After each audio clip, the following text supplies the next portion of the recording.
Господин Костадинов, защо не твоите депутати не излизнаха да подкрепят българския народ?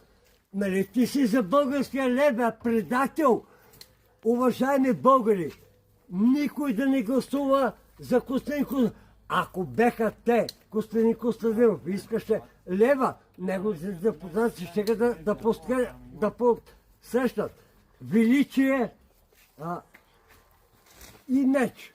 Така, всички отидеха на сумата километри.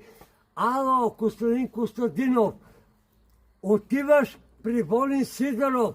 Той предаде България, Костадин Костадинов, и ти ще я предаш нашата родна България. Толкова деца, тук, мизеруваме, това, и ти уйде си даде газо на тия там, къде ти да 50, 100, 200 милиона. Извинявай, ако на Волин Сидеров му даваха 100 милиона, на теб ти дават 200 са. Обаче да знаеш, меч и величие, ние печелим.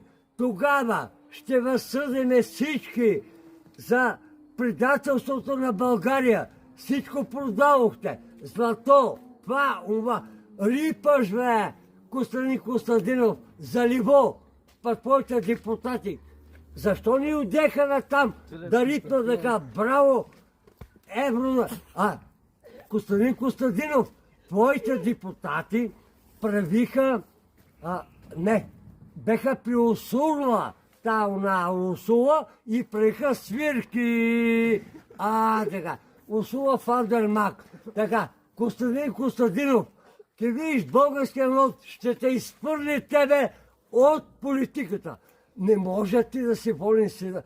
Волин Сидеров не го изфърлихме и ти си вънка. Не става. България искаме лева, само меч и ще не подкрепят. Да, това е.